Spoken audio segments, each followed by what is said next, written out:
The first gunshot split the morning air like thunder, and Violet Gallagher knew her time in Wilson. Colorado had come to an abrupt end.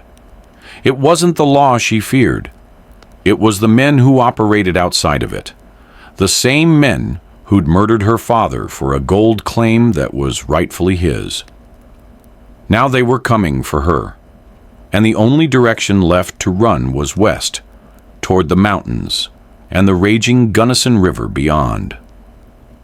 Spring of 1876 had brought an early thaw to the Rockies, and the rivers were swollen with snowmelt. Violet's chestnut mare pounded across the valley floor, her rider's long auburn hair streaming behind her like a battle flag. At 22, Violet had grown up in mining camps and frontier towns, her father teaching her to ride, shoot, and survive in a land that showed little mercy to the weak. But now, with him buried on a lonely hillside outside town, she was truly alone. "They're still coming," she hissed to herself, risking a glance over her shoulder. 3 riders, maybe 4, their forms wavering in the distance like dark specters against the golden Colorado landscape. She'd grabbed what she could: her father's gold pouch with their meager savings, his journal with the map to their claim, and the Colt revolver he'd given her for her 20th birthday. Everything else was left behind in their small cabin on the edge of town. The sound of pursuit grew louder as she approached the tree line. The forest would provide some cover, but her mare was tiring, lathered with sweat and breathing hard. They'd been riding for nearly an hour at breakneck speed. "Come on, Penny," she urged, leaning forward in the saddle. "Just a little farther." The trees swallowed them, dappled sunlight filtering through the pines. Violet steered Penny through the undergrowth, following a game trail that led deeper into the wilderness. The hoofbeats behind her faded slightly, but she knew better than to slow down. Jebediah Blackwell's men were persistent. They wouldn't give up until they had the map to her father's claim, even if it meant killing her like they'd killed him. The forest began to thin, and the roar of water filled her ears. The Gunnison River lay ahead, swollen with the spring melt, a churning cauldron of white water that sliced through the mountain landscape like a knife wound. Violet reined in her exhausted mare at the riverbank, dismounting quickly to survey her options. There was no bridge here, no safe crossing. The river was at least 50 feet across, the current visibly strong. To her right, the water disappeared around a bend. To her left, she could see rapids ahead, the river narrowing between jagged rocks. Neither direction offered an easy escape. Behind her, the sounds of pursuit grew closer. She had minutes, maybe less. "Come on, girl," she whispered to Penny, leading her downstream toward a stand of trees where they might hide. But as they reached the cover, a shot rang out, splintering bark from a pine just inches from Violet's head. "There she is," a voice called. Violet dropped to the ground, pulling Penny down with her behind the trees. She drew her revolver, checking to make sure it was fully loaded. "Gallagher girl," one of the men shouted. "We just want to talk." "The way you talked to my father?" she called back, her voice steady despite the fear coursing through her veins. "That was unfortunate business," another voice answered. "But you still have something that belongs to Mr. Blackwell." "Nothing belongs to him," Violet shouted.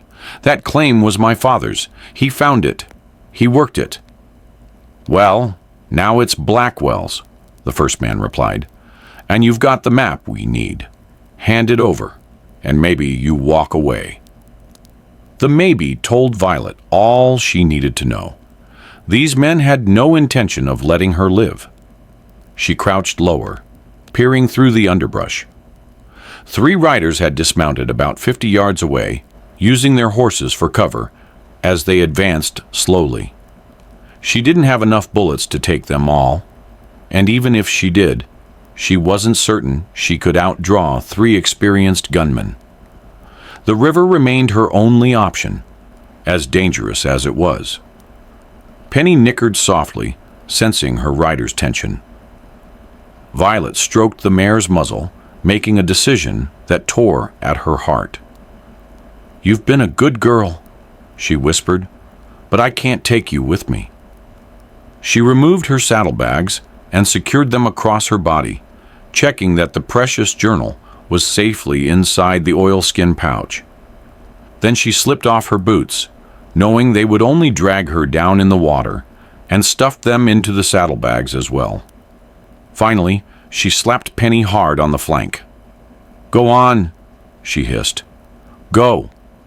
The startled horse bolted away from the river, drawing immediate gunfire from Blackwell's men. Violet used the distraction to break cover, sprinting toward the water's edge. She heard shouts behind her, then more gunshots. A bullet kicked up dirt at her heels.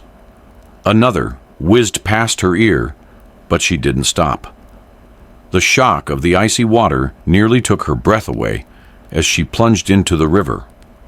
The current caught her immediately, sweeping her away from the bank with frightening speed. She managed one deep breath before the rapids took her, tumbling her beneath the surface. The water was a chaotic fury, slamming her against rocks, spinning her until she couldn't tell up from down. Her lungs burned for air. Just as spots began to dance before her eyes, the current thrust her upward, and she gasped, filling her lungs before being dragged under again. On the bank, the 3 men watched in disbelief as the woman disappeared into the churning rapids. "Damn it!" cursed the leader, a weather-beaten man with a scar across his cheek. "Blackwell's gonna have our hides for this." "She's caught in the rapids," one of the others said, shaking his head. "Ain't no way she's surviving that. The Gunnisons claimed better swimmers than her." "We need to be sure," the leader insisted. "Blackwell wants that map. Thompson, ride downstream and see if she washes up. Jenkins, go after the horse. She might have stashed the map in her saddlebags. I'll follow the river from this side." As they mounted up, none of them noticed the lone rider, who had been watching the scene unfold from the ridge above. He sat motionless on his buckskin gelding, a Winchester rifle resting across his saddle. When the 3 men separated, he nudged his horse forward, following the path of the river at a distance. Downstream, Violet fought for her life. The river had become her enemy and her salvation, carrying her away from Blackwell's men, but threatening to claim her with each passing moment. She managed to keep her head above water between the worst of the rapids, gasping for air whenever she could. A large rock loomed ahead. She struck it hard with her shoulder, crying out in pain, but managed to cling to its surface, the current trying to tear her away. For a moment, she hung there, trembling with cold and exertion, assessing her situation. The riverbank was close, perhaps 15 feet away, but the current between her and safety was swift. She looked upstream and saw one of the riders following along the bank. He hadn't spotted her yet, but it was only a matter of time. With a silent prayer, she pushed off from the rock, aiming for the shore with all her remaining strength. The current fought her, but Violet was fighting for her life. Stroke by desperate stroke, she inched closer to the bank. Her feet found purchase on the riverbed, then slipped. She lunged forward, catching hold of a tree root that protruded from the eroded soil. With the last of her strength, she pulled herself out of the water and into the shelter of the overhanging bank, concealed by brush and roots. Collapsing in the mud, she lay still, trying to quiet her ragged breathing as hoofbeats approached. Through the tangle of roots, she could see the rider passing by, his eyes scanning the river. He continued downstream, and Violet allowed herself a moment of relief. The respite was short-lived. Her body was beginning to shake uncontrollably from the cold. She needed to find shelter, dry clothes, and warmth, or the river would claim her after all. She checked her saddlebags. Miraculously, the oilskin pouch had protected the journal. The gold was still there too, though her revolver was lost to the current.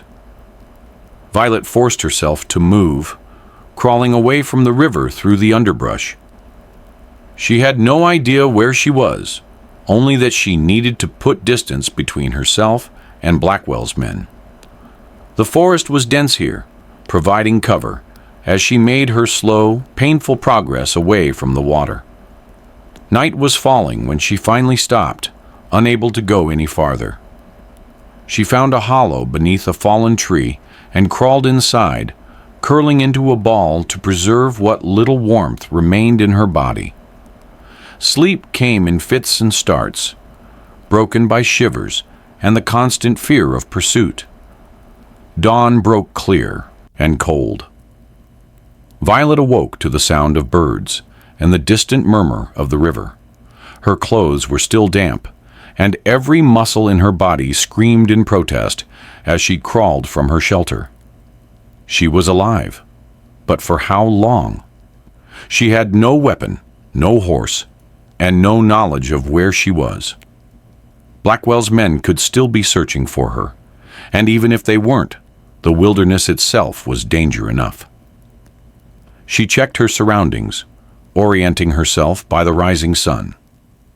The mountains lay to the west. If she could reach a high point, perhaps she could spot a settlement or a ranch. It was her only hope. Violet had been walking for perhaps an hour when she heard the sound of hoofbeats. She immediately dropped to the ground, crawling beneath a thicket of scrub oak. A single rider approached, moving slowly, scanning the forest floor. It wasn't one of the men who had chased her. This one wore a battered cavalry hat and a sheepskin coat, despite the spring warmth. A rifle was slung across his back, and a revolver hung at his hip. He reined in his buckskin gelding not 20 feet from her hiding place. Violet held her breath as the man dismounted, crouching to examine the ground. He was tracking someone, tracking her. "I know you're there," he called, his voice low and even. "I'm not with Blackwell's bunch. If I meant you harm, I'd have let them find you yesterday." Violet remained silent, weighing her options. The man sighed, standing up straight. "Suit yourself," he said, "but you're leaving a trail a blind man could follow. They'll be back this way soon enough. I figured you might want these." He reached into his saddlebag and withdrew a pair of boots, her boots, and tossed them onto the ground. Then he turned back to his horse. "Wait!" Violet called, her voice hoarse. She emerged cautiously from the thicket, keeping her distance. "How did you get those?" The man turned, and Violet got her first clear look at him. He was younger than she'd expected, perhaps in his late 20s, with sun-darkened skin and eyes the color of a summer sky. A several-day growth of beard shadowed his jaw, and a thin scar ran along his right temple. "Found your horse," he said. "She didn't run far. Took your boots, figured you'd need them. Left the rest of your gear with her at my camp." "Who are you?" Violet demanded, still not approaching the boots. "Name's Archer Xavier," he replied. "Most folks just call me Arch." "And why would you help me, Mr. Xavier?" "Because I've got no love for Jebediah Blackwell," he answered simply, and anyone he's hunting has my sympathy." Violet studied him, trying to decide if she could trust this stranger. Something in his direct gaze suggested honesty, but she'd learned the hard way that appearances could deceive. "How do you know Blackwell?" she asked. "Let's just say we've had dealings," Archer replied. "None of them pleasant. And you've been following me since the river. Why not make yourself known sooner?" "Wanted to make sure you weren't being trailed," he explained. "And to be honest, wasn't sure you'd survived until I found your tracks this morning." He gestured toward the boots again. "You should take these. Walking barefoot in these mountains is asking for trouble." Violet hesitated, then stepped forward to retrieve the boots. They were still damp, but better than nothing.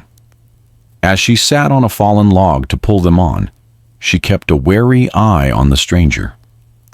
"Thank you," she said grudgingly. "You said my horse is at your camp?" "About 2 miles from here," Archer nodded.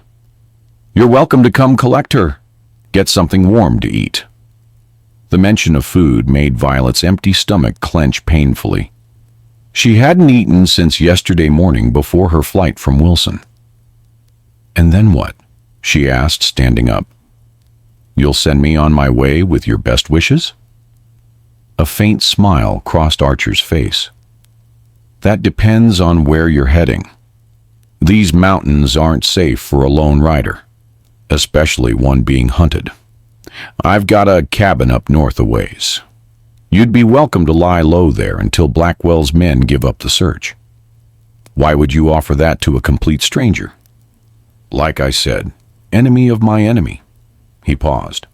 "Plus, it looked to me like you jumped into that river, rather than surrender, whatever it is Blackwell wants.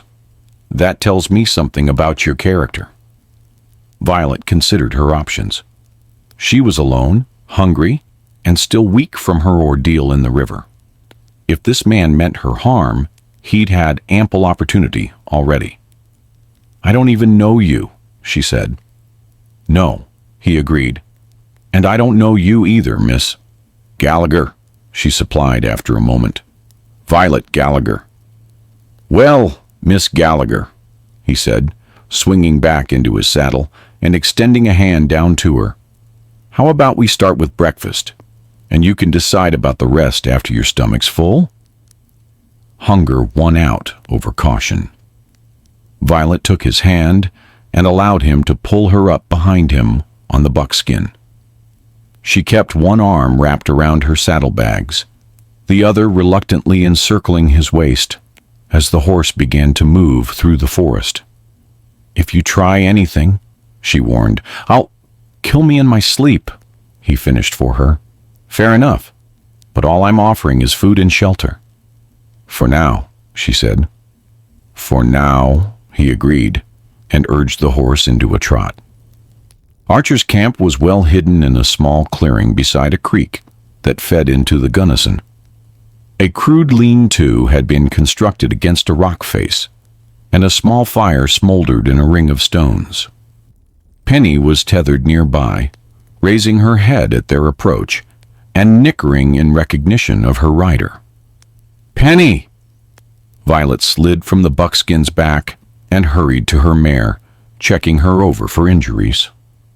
Besides a few scratches, the horse seemed unharmed. Her saddle and the rest of Violet's gear were stacked neatly beside the fire. "She came running right past me after you went into the river," Archer explained, dismounting and tending to his own horse. "Figured she belonged to you." "You were watching the whole time?" Violet asked, turning to face him. Archer nodded, kneeling by the fire to stoke it back to life. "I was tracking Blackwell's men. They've been causing trouble up and down the valley. Didn't expect to see them chasing a woman into the Gunnison." He glanced up at her. "That was either very brave or very desperate." "Both," Violet admitted, moving closer to the fire. Now that the immediate danger had passed, exhaustion was setting in. She sank down on a fallen log across from him, extending her hands toward the flames. "They killed my father 3 days ago." "I'm sorry to hear that," Archer said, his voice softening. He reached for a battered coffee pot beside the fire. "Coffee's probably still warm. There's jerky and hardtack in my saddlebag."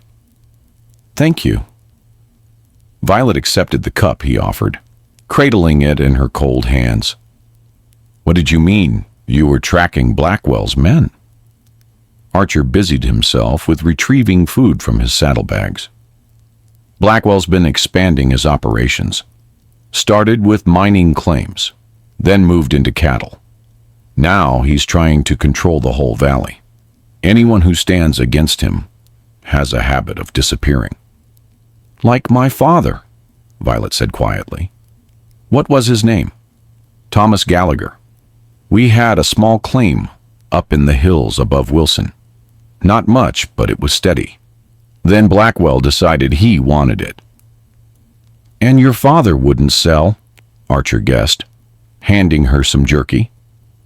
Violet shook her head, taking a bite of the tough dried meat. "They came to our cabin. 3 men said they were representing Blackwell's interests, offered a pittance for the claim. When Pa refused, they shot him right there on our own porch." Her voice broke, and she took a sip of coffee to steady herself. "I was inside. They didn't know I was there, or they'd have killed me too. I heard everything. And now they're after you because I have this." Violet reached into her saddlebags and withdrew the oilskin pouch. From it, she removed her father's journal. "Pa's map and notes. The claim is producing well, but he found signs of a much richer vein. He was keeping it quiet until we could file the proper paperwork. Blackwell's men must have found out somehow." Archer nodded, his expression grave. "Blackwell has eyes and ears everywhere. He's not the kind of man who gives up easily." "Neither am I," Violet said with fierce determination. "That claim is all I have left of my father. I'm not letting Blackwell steal it." "What's your plan then?" "Ride back to Wilson and face down Blackwell and his men alone." Archer's tone wasn't mocking.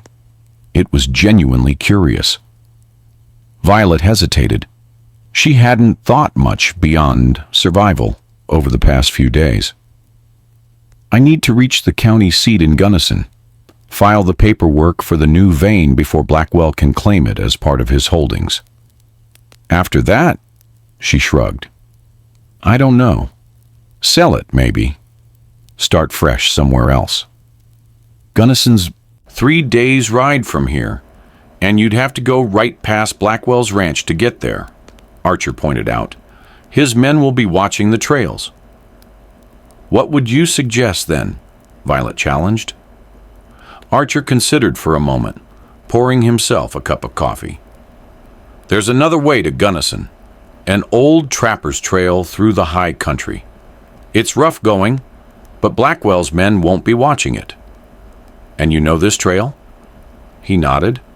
"I've used it before." "So your offer stands? Safe passage to your cabin, then on to Gunnison?" Violet studied his face, looking for any sign of deception.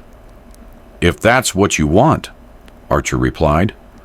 "Though I'd recommend resting a day or two before we make for Gunnison. That river took a lot out of you." Violet couldn't argue with that. Every muscle in her body ached, and the warmth of the fire was making her eyelids heavy. Still, caution made her hesitate. "Why are you helping me, really?" she asked. "What's in it for you?" Archer's gaze dropped to the fire. "Let's just say I owe Thomas Gallagher a debt. If you're his daughter, helping you is the least I can do." "You knew my father?" Violet was stunned. He'd never mentioned anyone named Archer. "Not well," he admitted, "but well enough. I was a scout for the 10th Cavalry a few years back. Got ambushed by Utes up near Grand Mesa. Your father found me, patched me up, got me back to my unit. Never asked for anything in return." He looked up, meeting her eyes. "A man doesn't forget something like that." Violet studied him, searching for any sign of a lie. She had a good memory for her father's stories, and now that she thought about it, she vaguely recalled him mentioning a young cavalry scout he'd helped. The timing matched. She would have been about 17 then, away at school in Denver. "He never mentioned your name," she said. "I didn't give it," Archer replied. "Wasn't much for talking in those days." Violet nodded slowly. It was plausible enough, and it explained his willingness to help. Still, caution made her add, "I'm keeping my father's journal with me, and I'll be sleeping with this." She reached into her saddlebag and withdrew a small derringer that had been concealed in a hidden pocket. Archer raised an eyebrow but nodded. "Fair enough. We should get moving soon, though. Blackwell's men will be widening their search." "How far to your cabin?" Violet asked, returning the derringer to her saddlebag but within easy reach. "We can make it by nightfall if we push," he said, standing up and beginning to break camp with efficient movements. "It's up in a box canyon, well hidden. We'll be safe there." Violet watched him work, still not entirely convinced of his motives, but seeing few alternatives. She rose to help, wincing at the stiffness in her limbs. "I need to check Penny's tack," she said, moving toward her horse. "Already did," Archer replied. "Cinch was loose. Fixed it for you." Violet ran her hand along Penny's flank, speaking softly to the mare. The horse seemed calm enough around Archer, which was a point in his favor. Animals often sensed things about people that humans missed. Within half an hour, they had broken camp and were mounted, Archer leading the way through the forest. Violet followed, keeping a watchful eye on their back trail. The day was warming, sunlight filtering through the pine boughs above. Under different circumstances, it would have been a pleasant ride. "Keep your eyes open," Archer called back to her. "Blackwell's got men all through these hills." "I don't need reminding," Violet replied tersely, her hand straying to the derringer tucked into her belt. Small as it was, the weapon gave her some sense of security. If Archer turned out to be leading her into a trap, he'd find she wasn't easy prey. They rode in silence for the most part, Archer occasionally pointing out landmarks or warning of rough terrain ahead. By midday, they had climbed considerably, the air growing cooler as they ascended into the mountains. They paused in a small clearing to rest the horses and eat a sparse meal of jerky and dried apples from Archer's provisions. "We're making good time," he said, scanning the valley below. "Another few hours, and we'll be at the cabin." "What's up there?" Violet asked, gesturing toward the mountains ahead. "Besides your cabin, I mean." "Not much," Archer replied. "Old mining claims, mostly played out. Trappers' cabins. A few Ute hunting grounds, though they stay clear of white settlements these days." "And Blackwell has no interest up there?" "Not yet," Archer said grimly. "He's focused on the valley for now. That's where the money is. Cattle, mining, the new railroad spur they're building. But men like him never stop wanting more." "You seem to know a lot about him," Violet observed. Archer's expression darkened. "More than I'd like to." He stood abruptly. "We should keep moving." They mounted up and continued their ascent, the trail growing steeper and more difficult to navigate. Violet's body protested every jolt and jostle, but she gritted her teeth and kept going. The alternative, falling into Blackwell's hands, was unthinkable. By late afternoon, They had reached a ridge overlooking a small hidden valley. A creek tumbled down from the heights, feeding a small lake at the valley's center. Nestled against the far slope, nearly invisible among the pines, stood a cabin. "There it is," Archer said, reining in his buckskin. "Home, sweet home." "It's beautiful," Violet admitted, taking in the pristine valley. "How did you find this place?" "Stumbled on it when I was scouting for the cavalry," he explained. "Previous owner was an old trapper who died of mountain fever. I buried him up there." He pointed to a lone pine on a small rise above the cabin. "Figured he wouldn't mind me taking over." "And you've lived here ever since?" Archer shrugged. "Off and on. I guide hunting parties sometimes. Do some trapping in winter. It's enough." "Sounds lonely," Violet observed. "Peaceful," he corrected, and nudged his horse forward down the slope. The cabin was small but sturdily built, with a stone chimney and a covered porch that wrapped around two sides. A lean-to served as a stable for the horses, and a smokehouse stood nearby. Everything was neat and well-maintained. Archer Xavier might live alone in the wilderness, but he wasn't careless. "You can put your things inside," he said as they dismounted. "I'll see to the horses." Violet hesitated, her instincts still wary of entering a stranger's home alone. Archer seemed to read her thoughts. "Door's unlocked," he said. "Take a look around if you want. Nothing to hide." The interior of the cabin was as neat as its exterior. A single room served as kitchen, living area, and bedroom, with a stone fireplace dominating one wall. A rough-hewn table and two chairs stood in the center, a bed against the far wall. Shelves held books, more than Violet would have expected, along with cooking utensils and supplies. A rifle rack held two long guns, and various tools hung from pegs on the walls. It was a bachelor's home, certainly, but not the crude dwelling she might have anticipated. There were even touches of refinement. A brass lamp on the table, a colorful Navajo blanket on the bed, a small collection of carved wooden animals on a shelf. Violet set her saddlebags on the table and moved to examine the books: history, poetry, a well-worn Bible, several dime novels, and surprisingly, a volume of Shakespeare's sonnets. Whoever Archer Xavier was, he wasn't a simple mountain man. She was still browsing the bookshelf when he entered, carrying an armload of firewood. "Horses are settled," he announced, kneeling to build a fire in the hearth.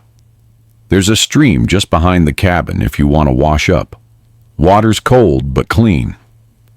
"Thank you," Violet said, suddenly very aware of her disheveled state. Her clothes were still damp in places, her hair a tangled mess. "I'd appreciate that." Archer pointed to a small chest at the foot of the bed. "There's some spare clothing in there. Won't fit right, but it's clean and dry." Violet raised an eyebrow. "You keep women's clothing in your cabin?" "My sister's," he explained. "She visits sometimes from Denver. Might be a bit big for you, but better than what you've got on." That made sense, Violet conceded, though she was still trying to reconcile this cultured cabin with the rugged man building the fire. "I'll just be a moment then," she said, moving toward the chest. She selected a simple calico dress that looked close to her size, then hesitated. "Is there somewhere I can—" "I'll wait outside," Archer said immediately, rising to his feet. "Take your time. I need to check the perimeter anyway. Make sure we weren't followed." When he'd gone, Violet quickly stripped off her damp, river-stained clothing. Using water from a basin on the washstand, she cleaned herself as best she could, wincing at the bruises that mottled her skin from her battle with the rapids. The dress was indeed a bit large, but clean and comfortable. She found a comb on the washstand and worked patiently through the tangles in her hair until it hung in damp waves down her back. She had just finished when a knock came at the door. "Decent?" Archer called. "Yes," she answered, and he entered carrying a brace of rabbits. "Thought we could use some fresh meat," he said, moving to the table to begin preparing them. "There's coffee in the tin by the fireplace, if you want to make some." Violet nodded, finding the routine of making coffee strangely comforting after the chaos of the past few days. As she worked, she found herself studying Archer covertly. He moved with the efficiency of a man accustomed to providing for himself, but there was nothing crude about him. Up close, she could see that the scar on his temple continued into his hairline, disappearing beneath dark hair that curled slightly at the ends. "Your sister visits often?" she asked, breaking the silence. "Couple times a year," he replied, his knife moving deftly over the rabbits. "She's a school teacher in Denver. Comes up in summer when school's out." "And she doesn't mind you living all the way out here?" A faint smile touched his lips. "She minds. Tells me I'm wasting my education, hiding in the mountains." "Are you?" Violet asked before she could stop herself. Archer glanced up, his blue eyes meeting hers directly. "Maybe, but it suits me." There was a story there, Violet sensed, but it wasn't her place to pry. She focused on the coffee, measuring grounds into the pot. "How long were you with the cavalry?" she asked instead. 4 years, he answered. "Signed up after the war when I was 18. Spent most of my time in these mountains scouting. After that, did some guiding for survey teams, some hunting, tried my hand at prospecting for a while." He shrugged. "Nothing stuck until I found this place." Violet set the coffee pot on the hook over the fire. "My father was the same way. Tried everything. Railroading, cattle driving, even ran a saloon for a while. But mining was his passion. He'd light up talking about ore samples and veins." "Some men are like that," Archer agreed. "Need to follow their own star, no matter where it leads." "Even if it leads to trouble," Violet said softly, thinking of her father's stubborn refusal to be bullied by Blackwell. "Especially then," Archer replied, his voice equally quiet. He finished with the rabbits and moved to the fireplace, hanging them on spits over the flames. "Coffee smells good." They shared the meal in companionable silence as darkness fell outside. The rabbits were well cooked, seasoned with herbs Archer had gathered, and Violet found her appetite returning with surprising force. Between the hot food, the crackling fire, and the knowledge that they were safely hidden away, at least for the moment, she felt her exhaustion returning. "You should take the bed," Archer said, noticing her stifling a yawn. "I'll sleep by the fire." Violet hesitated. "I don't want to put you out of your own bed." "You're not," he assured her. "I sleep out under the stars, more often than not anyway. Got in the habit during my scouting days." She nodded, too tired to argue further. "Wake me if you need me to take a watch." "No need," he replied. "We're safe enough here. Get some sleep, Violet. Tomorrow we can talk about what comes next." It was the first time he'd used her first name, and something about the way he said it made her pause. But exhaustion won out over analysis, and she made her way to the bed, sinking gratefully into its comfort. She was asleep almost before her head touched the pillow. Violet woke to the smell of coffee and the sound of movement in the cabin. Sunlight streamed through the small window near the bed, suggesting it was well into morning. She sat up quickly, disoriented for a moment before remembering where she was. "Morning." Archer greeted her from the table where he was cleaning a rifle.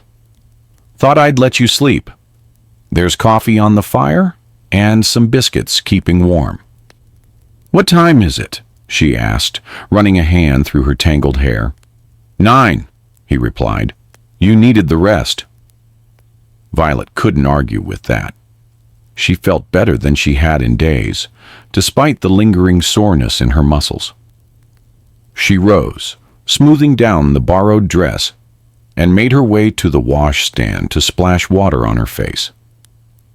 "Any sign of pursuit?" she asked as she poured herself coffee. Archer shook his head. "Checked at first light. No sign of anyone for miles. But they'll be looking. Blackwell's not a man to give up easily." Violet nodded, taking a biscuit from the pan by the fire. It was surprisingly good. Archer clearly knew his way around a kitchen, as well as the wilderness. "So, what's the plan?" she asked, taking a seat across from him at the table. "You mentioned a trail to Gunnison?" "I did," he agreed, reassembling the rifle with practiced movements. "But there's something you should know before we go any further." He set the weapon aside and looked at her directly. "Blackwell's got the county judge in his pocket. Even if you make it to Gunnison and file your claim, he'll find a way to challenge it." Violet frowned. "How can you be sure?" "Because I've seen it happen before," Archer replied grimly. 2 years ago, a man named Harlow tried to stand against Blackwell over water rights. Had all the proper documentation, clear title to the land and the water that ran through it. Judge ruled against him anyway, on a technicality. Harlow appealed, but before the case could be heard, he was found dead, supposedly kicked by his own horse. A chill ran down Violet's spine. "So you're saying it's hopeless?" "Gunnison next week for the railroad celebration. He's no friend to Blackwell. In fact, there are rumors he's been looking for an excuse to investigate him. If we can get your father's journal and map into his hands, if we can bypass the local authorities entirely, we might have a chance." "A chance," Violet finished, feeling a tremor of hope stir inside her. "But can we trust the governor more than the local law?" "Governor Root built his reputation standing up to corrupt mining interests back in Central City," Archer replied. "If anyone is likely to give you a fair hearing, it's him." Violet considered this, turning her coffee cup slowly between her hands. "So," she said at last, "we hide here until the governor arrives in Gunnison." "That's my suggestion." Archer nodded. "We're well stocked, and Blackwell's men won't find us up here. Once his search moves on, we can ride down to Gunnison in time for the celebration. You'll have your chance to speak with the governor directly." It was a sensible plan, Violet had to admit. Far better than her half-formed notion of riding straight to Gunnison and throwing herself on the mercy of authorities who might already be in Blackwell's pocket. "All right," she agreed, "but I won't sit idle for a week. I need to study my father's notes, make sure I understand everything in case the governor has questions." "Fair enough," Archer said, rising from the table. "I need to check our supplies anyway. Make sure we've got enough to last. The garden could use tending, too." He paused at the door. "You're welcome to look around outside if you'd like. Just stay within sight of the cabin for now. At least until we're sure it's safe." Violet nodded, feeling a strange mixture of relief and trepidation. A week in this isolated mountain cabin with a man she barely knew. Yet something about Archer Xavier inspired trust, despite all her caution. The days that followed settled into an unexpected rhythm. Archer spent the mornings hunting or checking his trap lines, returning by midday with fresh game or fish. Violet took over much of the cooking, grateful for something useful to do with her restless energy. In the afternoons, she worked in the small vegetable patch beside the cabin, clearing weeds and staking bean plants, while Archer repaired equipment, mended tack, or split firewood. Evenings were spent by the fire, Violet with her father's journal open on her lap, Archer reading one of his few books, or carving small wooden figures like the ones she'd noticed on the shelf. They talked, too, hesitantly at first, with the cautious small talk of strangers. Then, little by little, the words began to flow more easily. Archer told her about his sister, Catherine, who had raised him after their parents died in a cholera outbreak. She was barely 19, he said one evening, staring into the flames. I was 10. She took a teaching post in Denver, and I tagged along. She always said education was our way forward, but I never had the patience for book learning like she did. I joined the cavalry instead. Violet spoke of her schooling in Denver, arranged by her father, who had insisted she have the advantages he'd never known. He wanted me to stay there, she admitted on their third night by the fire. Find a respectable husband, live a civilized life. She smiled faintly. But I couldn't bear being so far from him. He was all the family I had. He must have been proud of you, Archer said quietly. Coming back, learning the mining business. He was. Violet's smile grew a little, warmed by memory. He said I had a better eye for ore samples than most of the men he'd worked with. We were going to expand the claim, hire some workers once we confirmed the new vein. Her smile faded. He had such plans. And now they're yours, Archer observed. Violet looked across the hearth at him, meeting his gaze. Yes, she said slowly, though I don't know if I can do it alone. You don't have to, he said simply, then seemed to catch himself. I mean, once this business with Blackwell is settled, there are honest men who'd work a claim for fair wages. Violet nodded, though something in his first, unguarded answer sent a curious warmth through her, one that had nothing to do with the fire. On the fourth day, they rode out together to check the approaches to the valley, making sure Blackwell's search parties hadn't ventured so far into the mountains. The day was clear and cool, the high country painted in the vivid greens of late spring, dotted with wildflowers that bent and swayed in the breeze. It's beautiful up here, Violet said as they paused on a rocky ridge overlooking the valley. Peaceful. That's why I stay, Archer replied, sweeping the horizon with a practiced eye. Most men see the mountains as something to conquer or strip bare. I see them as a refuge. Refuge from what? Violet turned her head to study his profile. He was silent for a long moment. From the worst of what men do to each other, he said at last. I saw enough of that, during and after the war. Violet remembered the stories her father had told about the years following the Civil War, the bitterness, the clashes, the bloodshed as people tried to build new lives on the ruins of the old. Were you in the war? She asked softly. Archer shook his head. Too young, but my father wasn't. He came back, different. He lasted a few years more, and then he exhaled. That's when Catherine and I headed west. She took that teaching job in Denver. I joined the cavalry. It explained something about him, Violet thought. The self-sufficiency, the wary distance, the way he seemed more at ease in silence than most men did with conversation. And yet, he'd taken her in without hesitation, risked himself to help her. "Thank you," she said suddenly. "For what?" His brows rose slightly. "For everything you've done." She held his gaze. "You could have ignored what was happening at the river. Could have left me to fend for myself.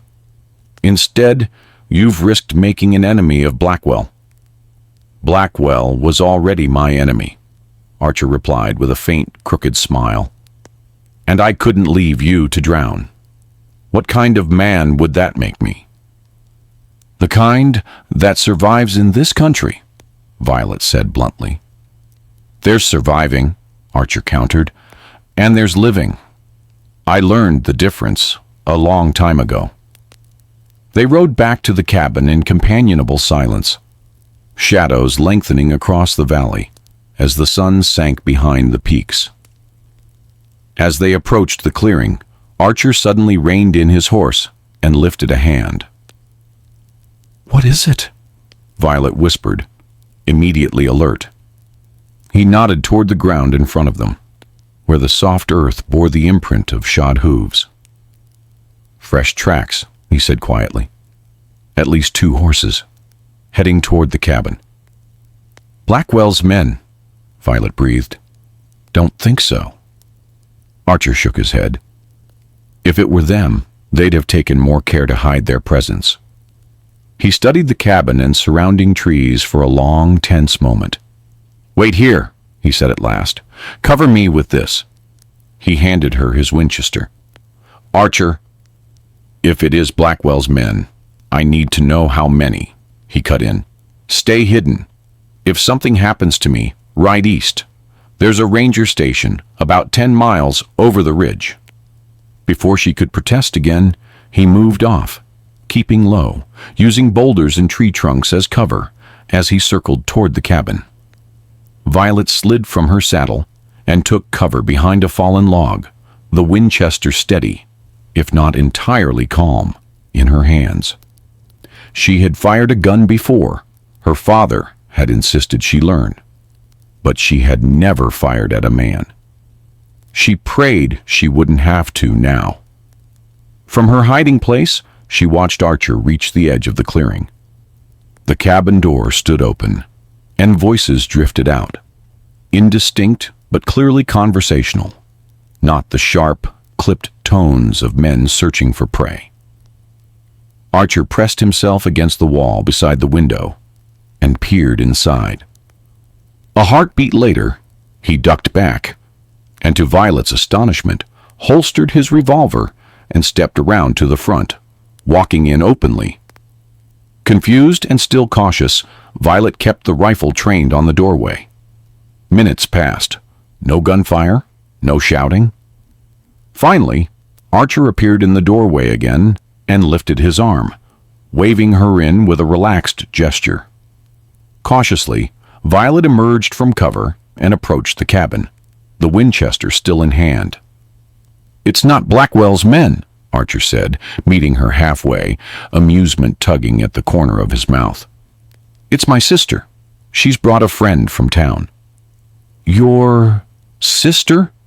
Violet repeated, bewildered. "I thought you said she only visits in summer." "Apparently she heard there was trouble in the valley and came to check on me," Archer said wryly. "Catherine has a protective streak a mile wide."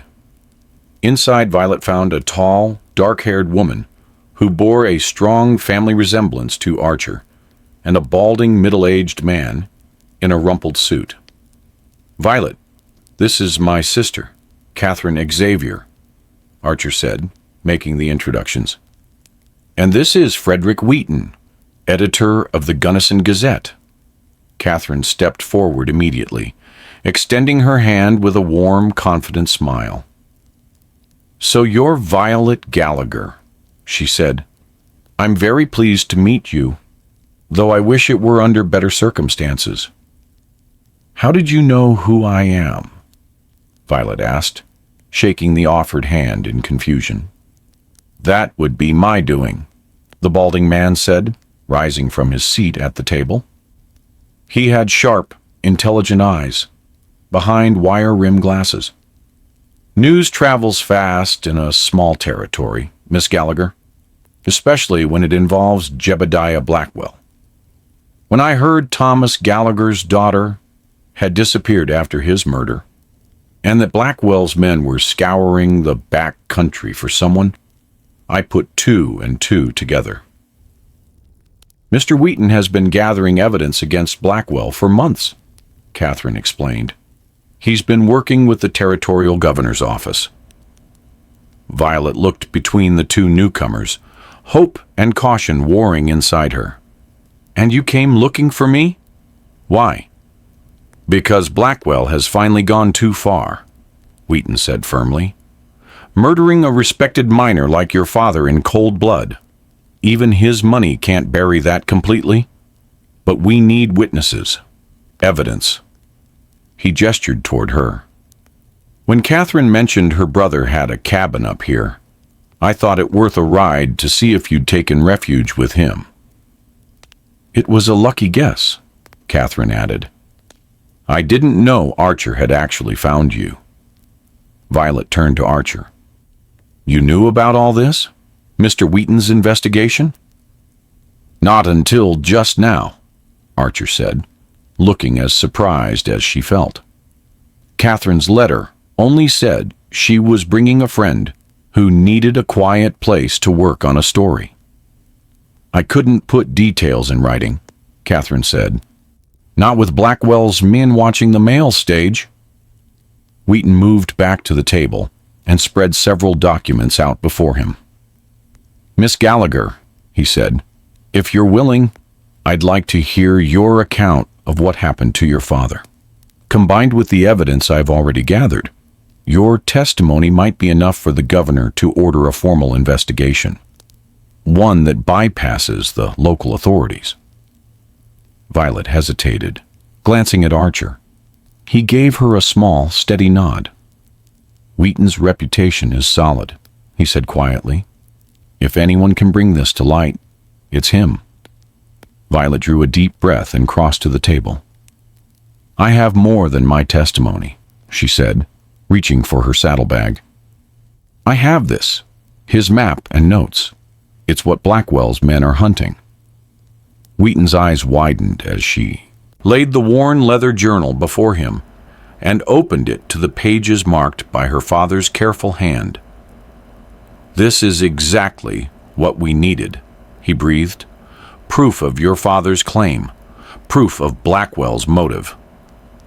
For the next several hours, Violet related everything. Her father's discovery of the new vein. Blackwell's sudden interest in the claim. The confrontation that ended in murder. Her own desperate flight and narrow escape. Wheaton took copious notes, occasionally stopping to ask for clarification or a specific detail. Catherine moved quietly around the cabin, preparing a simple meal and refilling coffee cups, while Archer stood near the door, watching the tree line in case their visitors had been followed. The governor arrives in Gunnison the day after tomorrow, Wheaton said at last, setting down his pencil and flexing his cramped fingers. With your permission, Miss Gallagher, I'd like to present all of this to him directly. If he acts quickly, we may have federal marshals investigating Blackwell before the week is out. And what about Violet? Archer asked from his post by the door. Blackwell's men are still searching for her. She should come with us to Gunnison, Catherine suggested. We have friends there who can offer safe lodging until the governor acts.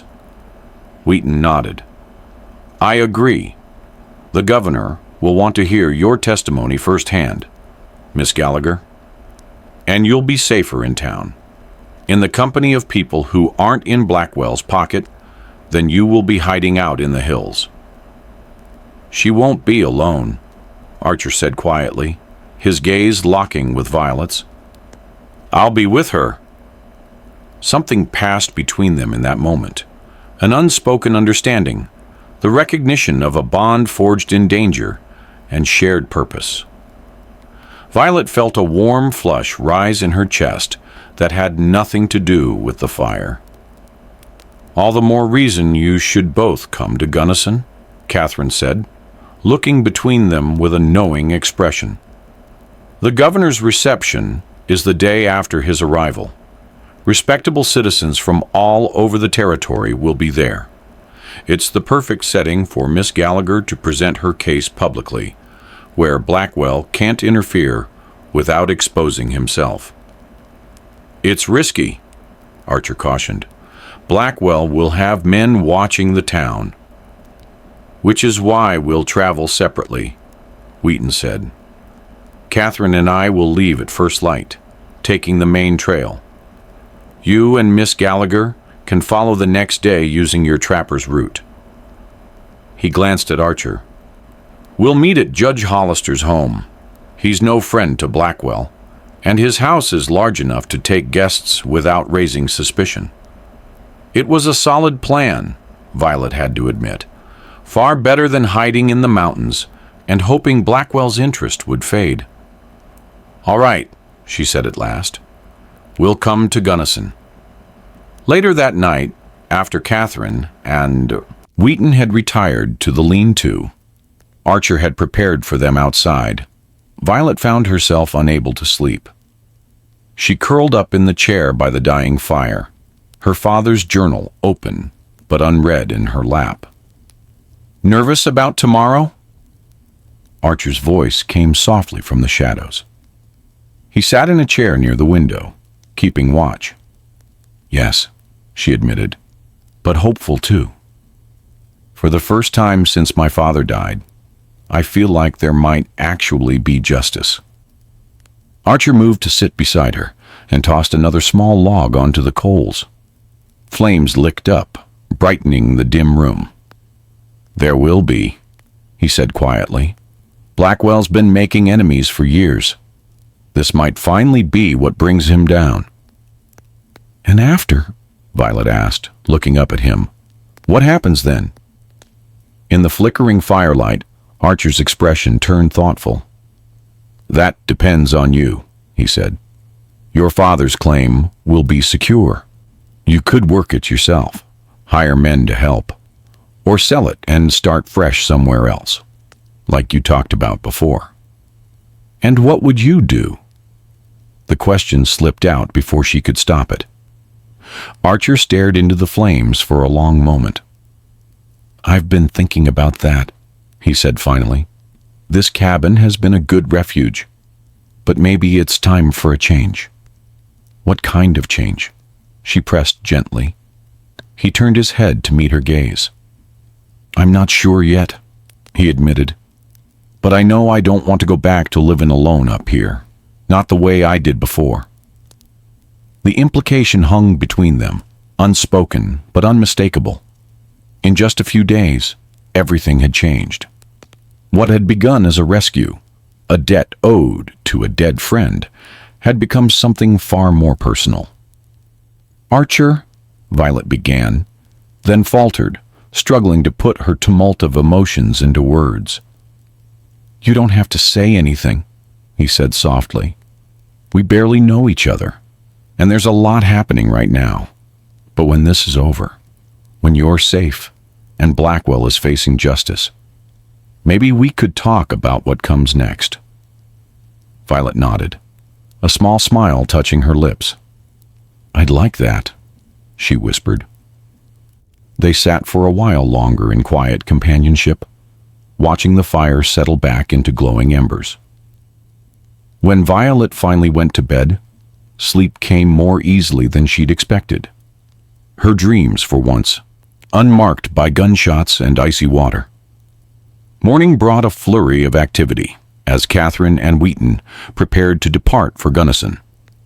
Maps were consulted, plans finalized, contingencies discussed. If all went well, they would reach town by nightfall, and Archer and Violet would join them the following evening. "Be careful, little brother," Catherine said as she embraced Archer beside the horses. "Blackwell's men are all through the valley." "We'll be fine," Archer assured her. The high trail is safe enough, and we'll approach town after dark." Catherine turned to Violet, taking her hands warmly. "I'm glad Archer found you," she said, "for more reasons than one." Violet felt her cheeks warm, but returned Catherine's smile. "So am I." As they watched Catherine and Wheaton disappear down the trail, Archer turned to Violet. "We should prepare to leave at first light tomorrow," he said. "It's a long day's ride to Gunnison by the high trail." The day passed quickly as they gathered supplies, checked weapons, and packed only what was absolutely necessary. Violet carefully wrapped her father's journal in oiled cloth and tucked it into her saddlebag alongside a change of clothes Catherine had left for her, garments more suitable for a governor's reception than the borrowed dress she had been wearing. As evening settled over the valley, they shared a simple meal, both preoccupied with the journey ahead. Conversation came in fits and starts, both of them too wrapped up in their thoughts for easy talk. It wasn't until they sat together before the fire, something that had become their nightly ritual, that Archer finally broke the silence. "There's something I need to tell you," he said, his expression serious. "About Blackwell." Violet looked up from the book she had been pretending to read. "What about him?" "My history with him runs deeper than I've said." Archer's gaze remained fixed on the flames, his profile sharp in the flickering light. "He's the reason I live up here, the reason I've stayed away from people." Violet set her book aside, giving him her full attention. "What happened?"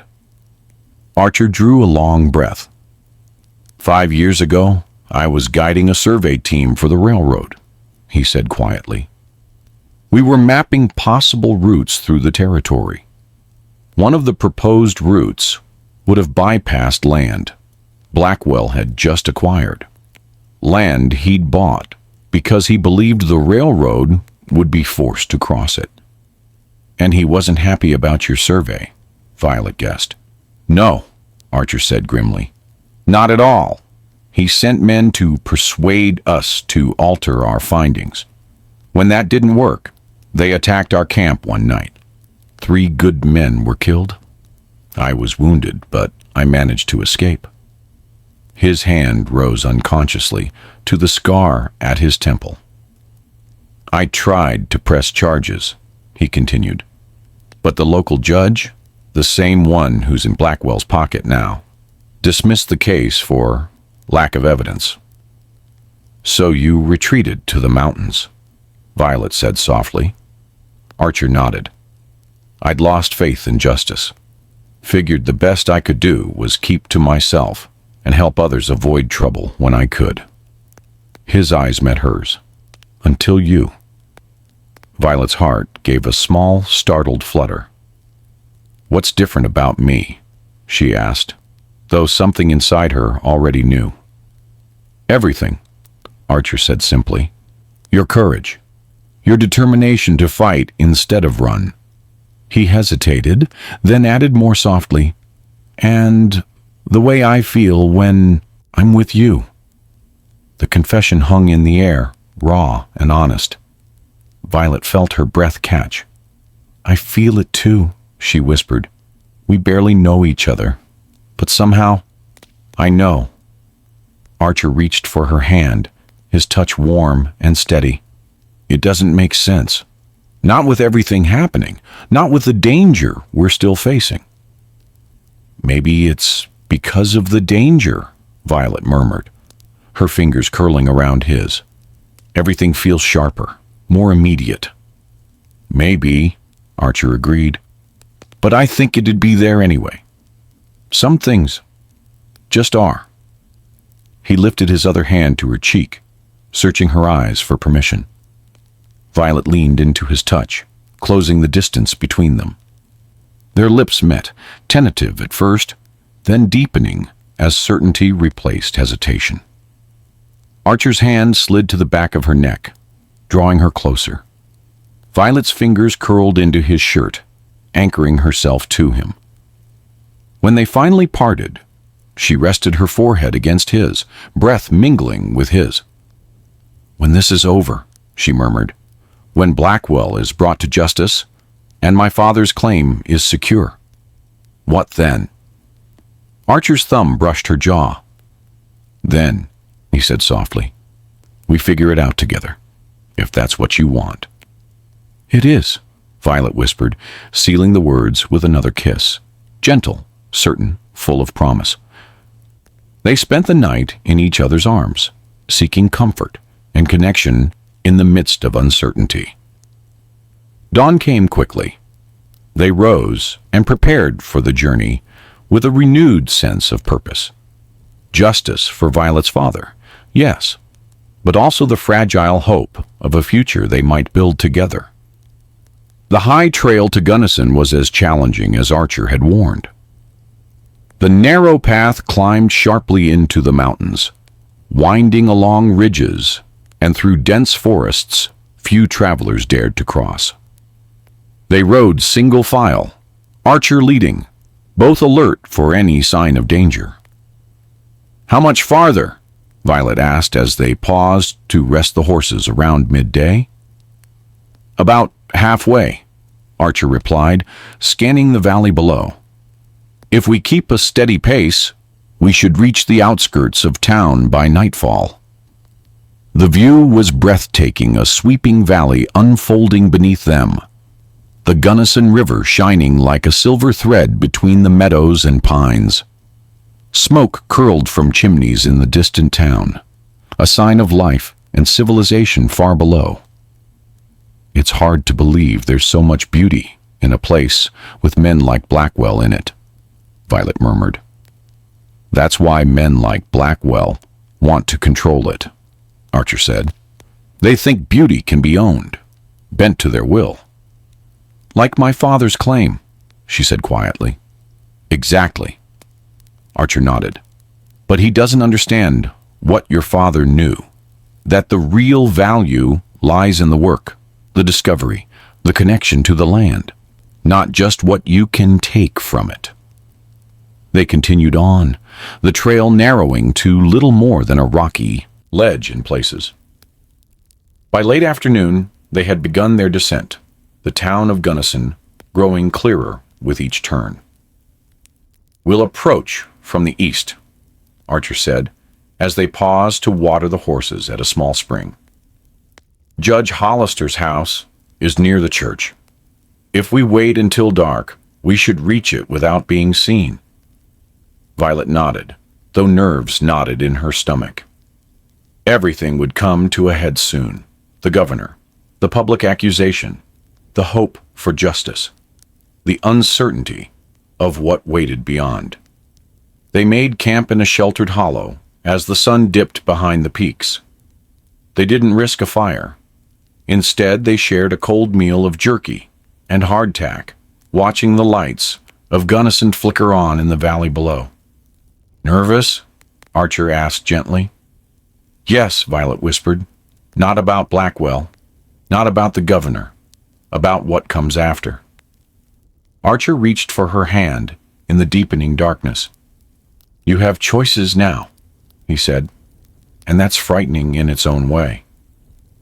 "But exciting, too," she said, squeezing his fingers. "Especially if I'm not facing them alone." "You won't be," Archer promised quietly. "Whatever you decide." They waited until the town had quieted for the night, then began their slow descent. The moon provided enough light to guide them toward the church steeple, its white cross just visible against the dark sky. Judge Hollister's house, a large two-story structure surrounded by a wrought iron fence, stood just beyond. A lantern glowed at the gate. A figure stepped out of the shadows. "Archer," came a hushed whisper. "Catherine." "It's us," Archer called softly. He dismounted and helped Violet down. Catherine rushed forward, embracing her brother before turning to Violet. "Thank goodness," she said. "We were beginning to worry." Any trouble on the trail? None, Archer replied. What about you? No trouble, Catherine said. But Blackwell's men are all over town. The governor arrived this afternoon. The reception is tomorrow evening. She lowered her voice. Mr. Wheaton's arranged a private meeting for you beforehand. A groom whisked away their horses, while Catherine led them inside through the back entrance. Judge Hollister, a distinguished man with silver hair and a neatly trimmed beard, met them in the kitchen. Miss Gallagher, he said warmly, taking her hand, I'm deeply sorry about your father. He was a good man. Thank you, Your Honor, Violet replied. I'm grateful for your help. Justice is my duty, the judge said gravely, and justice has been sorely lacking where Jebediah Blackwell is concerned. He turned to Archer. Good to see you again, Xavier. Been too long since you've come to town. I prefer the mountains, Judge, Archer said with a faint smile. Fewer complications. Yet here you are, the judge said wryly, right in the middle of the biggest complication this territory has faced in years. Come, he added. Catherine has prepared a late supper, and Wheaton is waiting to discuss tomorrow's plans. They followed him to a small dining room where Wheaton sat at a table laid out with food. The newspaper editor rose as they entered, his expression brightening at the sight of Violet. Miss Gallagher, thank goodness, he said, coming forward to shake her hand. I've spoken with the governor, and he's eager to hear your testimony. Over supper, they reviewed the next day's plan. Violet would meet privately with Governor Root before the reception, presenting her father's journal and her own account of the murder. The governor would then announce, publicly and with witnesses, his intent to open a federal investigation into Blackwell's activities. What about Blackwell himself? Violet asked. Won't he be at the reception? Almost certainly, Wheaton confirmed. He never misses a chance to curry favor with officials. Is that safe? Archer frowned, having Violet in the same room with him. It's because it's a public gathering that she will be safe, Judge Hollister said firmly. Blackwell wouldn't dare move openly against her with the governor, the judge, and half the respectable men of the territory in attendance. And you won't be alone, Catherine added. Archer will be with you, and the governor will have his own guards. They discussed details late into the night before Catherine showed Violet and Archer to their rooms, separate chambers on the second floor of the judge's spacious home. As Violet prepared for bed, a soft knock sounded at her door. It's Catherine. May I come in? Violet opened the door to find Archer's sister carrying a large box. I thought you might need something suitable for the reception, Catherine said, setting the box on the bed. This should fit you. Inside lay a deep blue silk gown, simple but elegant. It's beautiful, Violet breathed, fingers brushing the fabric. But I couldn't... Nonsense, Catherine interrupted with a smile. It's a gift. A woman ought to look her best when confronting her enemies. She paused, studying Violet closely, and when standing beside the man she cares for.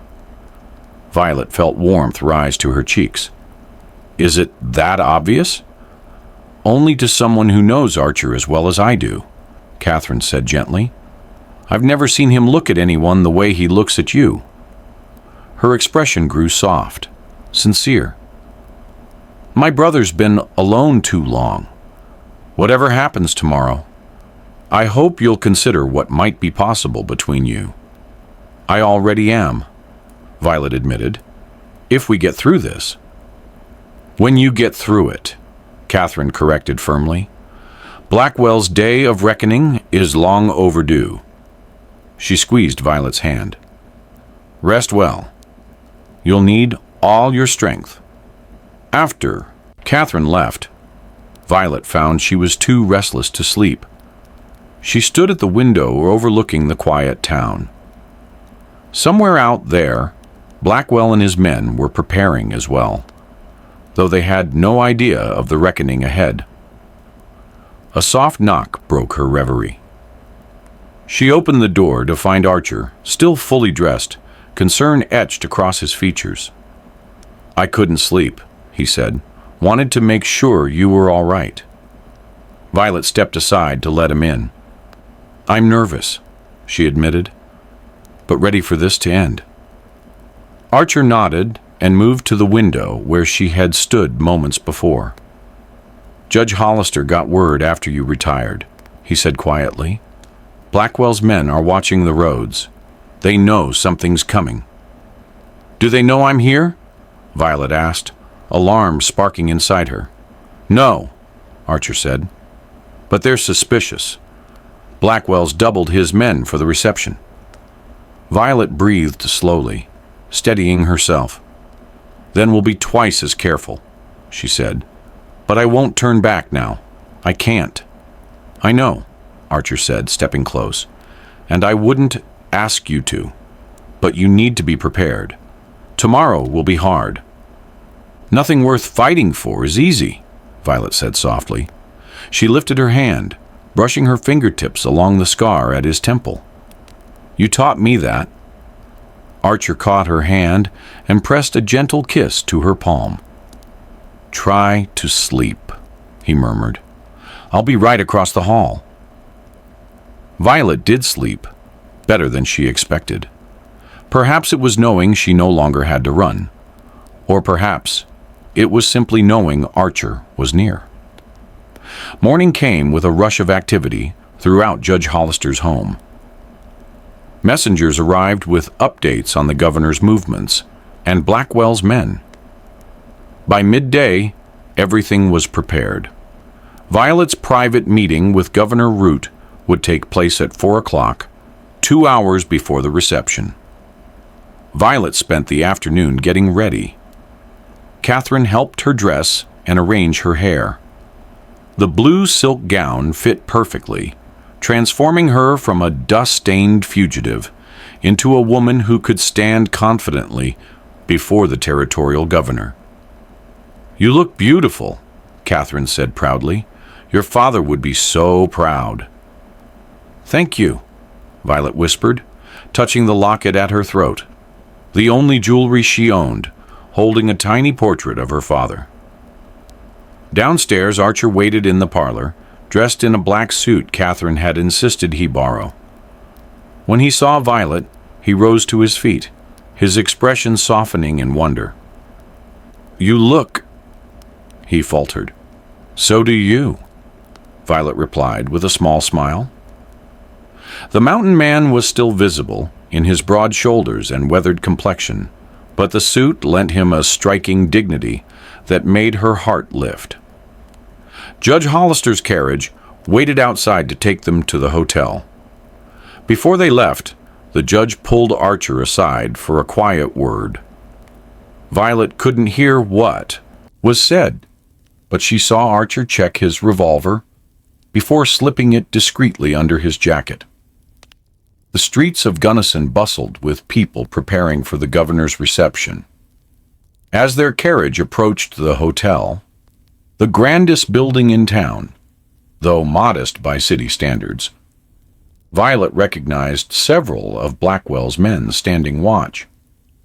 "Keep your head high," Catherine said gently. "You have nothing to fear, and far more to gain." The carriage stopped at the side entrance, out of view from most onlookers. Judge Hollister led them inside and up a back staircase to a private suite. Frederick Wheaton stood waiting with a distinguished man Violet recognized from newspaper engravings, Governor Root. "Miss Gallagher," the governor said warmly, taking her hand, "I am deeply sorry for your loss. Your father was known to me by reputation, an honest miner and a credit to this territory." "Thank you, Governor," Violet said quietly. "That means a great deal. "I've heard some of your situation from Mr. Wheaton," the governor said as he gestured to a chair, "but I would prefer to hear the full account from you." For the next hour, Violet told everything: her father's discovery of the new vein, Blackwell's attempts to buy him out, the night of the murder, her escape. She presented the journal and map. The governor examined them closely. "This is compelling evidence," he said at last. "Combined with the other reports Mr. Wheaton has provided, it paints a troubling picture." "Will it be enough?" Judge Hollister asked. "Blackwell has powerful allies." "It will be enough," the governor said firmly. "I came to Gunnison prepared to act. This confirms my decision." He turned to Violet. "With your permission, Miss Gallagher, I will announce tonight that I am appointing a special investigator with federal authority to examine every aspect of Blackwell's dealings, beginning with your father's murder." "Thank you," Violet whispered, relief flooding through her. "There is one more matter," the governor added. "The announcement will carry far more weight if you are present when I make it. Blackwell will certainly be here. Are you prepared to face him?" Archer tensed beside her, but Violet stood straighter. "Yes, Governor," she said. "I've been prepared since the day he had my father killed." The governor nodded respectfully. "The reception begins at 6. Judge Hollister will escort you. I'll make the announcement at 7. He turned to Archer. "Mr. Xavier, I understand you have been her protector during this ordeal." "I have," Archer said. "Then I trust you'll continue in that role tonight," the governor said. "Blackwell will not take this lightly." As they left the governor's suite, Violet felt a steady calm settle over her. After weeks of fleeing and hiding, the truth was finally on the verge of coming to light. Justice for her father was no longer a distant hope. It was within reach. The hotel ballroom was already crowded when they arrived for the reception. Gunnison's finest mingled with visitors from across the territory, all eager for a glimpse of the governor.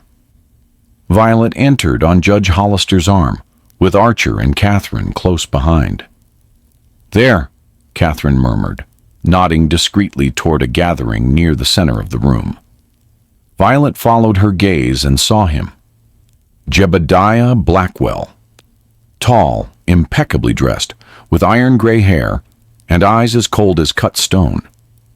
He was surrounded by his associates, including the 3 men who had chased her to the river. As if sensing her stare, he looked up. His eyes locked with hers. For a moment, confusion flickered across his face, then recognition, and with it, a thin mask of false indifference. He leaned toward one of his men, murmured something. The man slipped away toward the exit. "He's seen you," Archer said quietly behind her. "Stay close." They moved through the crowd as Judge Hollister introduced Violet to various dignitaries. All the while, Blackwell's presence pricked at the edges of her awareness. He didn't approach her, not yet, but his men watched the room with calculated intent. At precisely 7 o'clock, Governor Root stepped onto a small dais at the front of the room. Conversation dimmed to a hush. "Ladies and gentlemen," the governor began, "it is my pleasure to join you in celebrating the progress this fine community has achieved. The coming of the railroad marks a new era for our territory." Polite applause murmured through the hall. "But," he continued, voice growing firm, "progress must never come at the expense of justice." A ripple of unease spread through the crowd. "It has come to my attention," the governor said, "that serious allegations have been made concerning business practices within this territory, allegations of fraud, intimidation, and even murder." Violet felt Archer shift closer behind her. "As your governor," Root continued, I cannot and will not ignore such claims. Therefore, I announce tonight the appointment of a special investigator with federal authority to examine these matters thoroughly. The hall erupted into low, shocked murmurs. This investigation, the governor said, will begin with the recent killing of Thomas Gallagher, a respected miner whose claim was coveted by others. All eyes turned toward Blackwell. His mask of indifference tightened into something colder. I am gratified that Mr. Gallagher's daughter, Violet, is here with us, the governor continued, extending a hand toward her. She has shown tremendous courage in stepping forward. Violet stepped onto the dais. Her pulse hammered, but her chin remained lifted. From here, she saw Blackwell clearly. His expression had hardened into barely concealed rage. Miss Gallagher has provided documentation vital to this investigation, the governor announced. I ask all law-abiding citizens to support our pursuit of justice. Applause swelled. Violet spotted movement near the back of the room, Blackwell's men shifting toward the exits. Archer saw it as well. As the applause faded, Governor Root escorted Violet back to Archer and the others.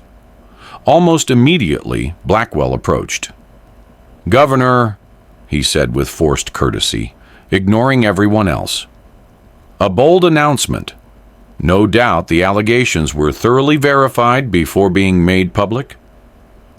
"The evidence speaks for itself," the governor replied coolly. "A federal investigator arrives next week. I expect your cooperation." "Of course." Blackwell's gaze slid to Violet. "Miss Gallagher, I was saddened to hear of your father's tragic accident." "It wasn't an accident," Violet replied steadily. "Your men shot him in cold blood when he refused to sell you his claim." "A serious accusation," Blackwell said lightly, "and one made without witnesses, I believe." "I was the witness," Violet said. "I heard everything from inside our cabin, and my father's journal proves your motive." A shadow flickered in Blackwell's eyes. "Journals can be forged," he murmured, "and the grief of a desperate daughter—" "That's enough," Archer said sharply. "Thomas Gallagher wasn't your first victim, but he'll be your last." Blackwell turned his gaze fully on Archer. Recognition dawned. "Xavier," he said softly, "I thought you'd learned not to interfere in my affairs."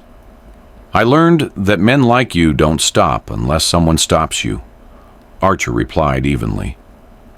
Blackwell's eyes drifted between Archer and Violet, taking in their closeness, the protective stance Archer had assumed. A cold smile curved his lips. "How touching," he said. "The mountain recluse and the miner's daughter, united in their little crusade." He leaned in, voice dropping to a low whisper, meant only for them. "Enjoy your moment," he said. "It will not last.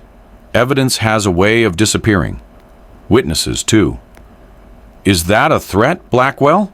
the governor demanded, having overheard. "An observation," Blackwell replied smoothly. "The frontier is unpredictable." He bowed slightly and withdrew, his men gathering around him. "He won't give up easily," Judge Hollister muttered. "Governor, security must be arranged for Miss Gallagher." "Already done," Root said. "Federal marshals arrive within 2 days. Until then, stay somewhere safe. Blackwell is desperate." "She'll stay with me," Archer said firmly. The remainder of the reception passed under tense watchfulness. Blackwell didn't approach again, but his men kept to the edges of the room, observing every movement. When it was time to leave, Archer insisted they exit through the kitchen to avoid any ambush near the main entrance. Judge Hollister's carriage returned them to his home, where a late supper awaited.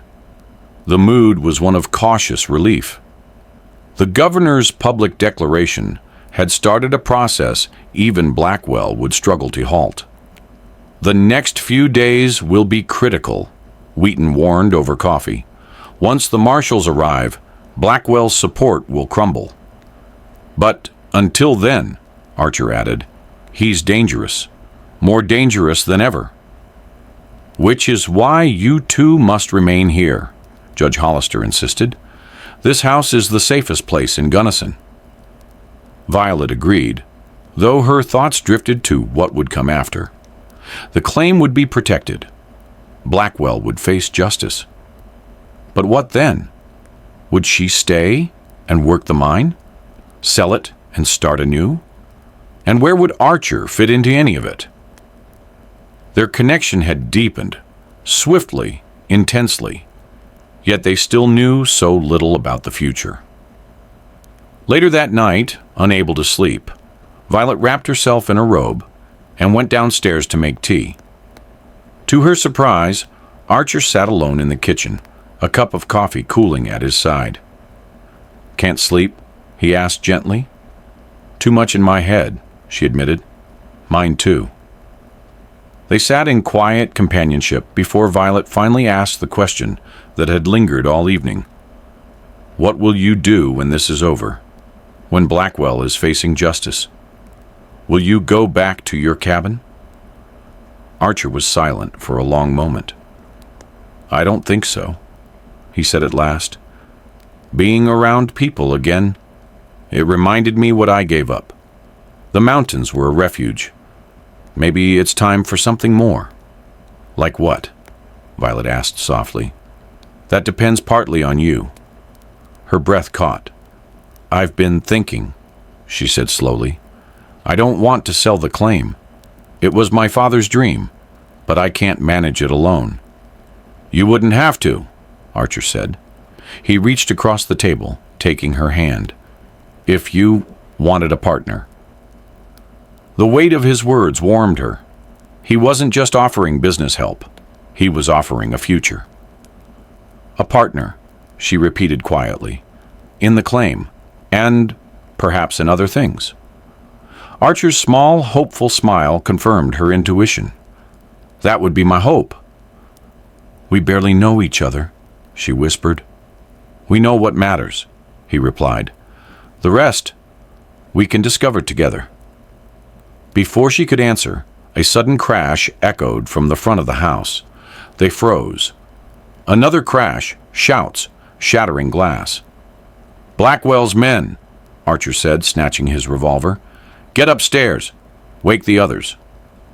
Before she could move, the kitchen door burst inward. 2 armed men stormed in. Archer fired instantly, striking one in the shoulder. The second fired back.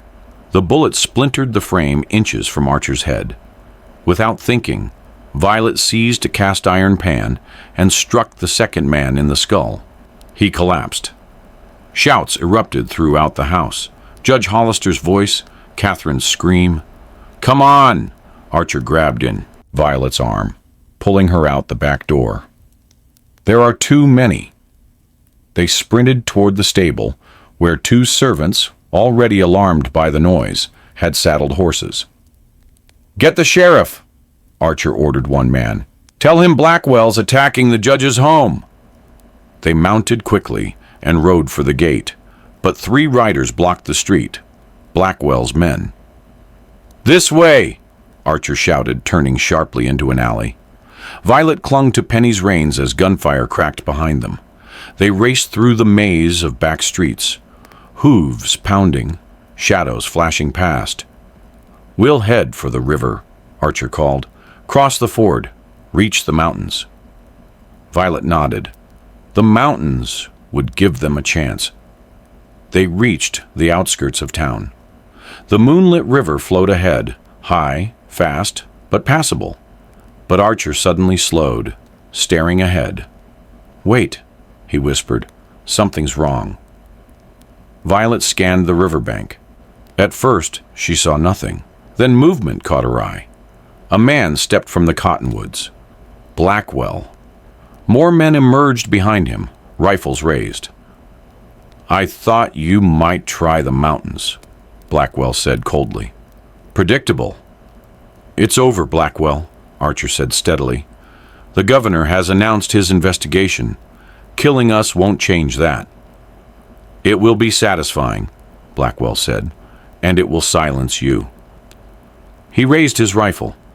Before he could fire, a voice rang out behind them. Jebediah Blackwell! Sheriff Davis. He rode forward with a dozen armed men, Judge Hollister among them. You're outnumbered, the sheriff said. Drop your weapons. For a tense moment, Blackwell hesitated. Then he lowered his rifle, cold fury twisting his features. A temporary inconvenience, he sneered. Sheriff Davis dismounted. Jebediah Blackwell, you are under arrest for attempted murder, the attack on Judge Hollister's home, and suspicion of the murder of Thomas Gallagher. Blackwell was shackled and led away. His men were disarmed, some wounded, all captured. Archer and Violet rode back to the judge's home with the sheriff's escort. Catherine rushed to embrace her brother, then Violet, relief shining through tears. I knew you'd be all right, she said. Archer never fails those he cares for. They gathered in the judge's study to recount the night's events. The governor sent word promising full support. It will be a fight, Judge Hollister said. Blackwell has allies, but fewer every hour. As dawn crept over the horizon, the house quieted at last. Violet stood in her room, gazing at the pale light touching the mountains. A soft knock sounded. Archer entered, weary, but with something bright in his eyes. It's really over, she whispered. It is. And now, the future? That's why I'm here, Archer said.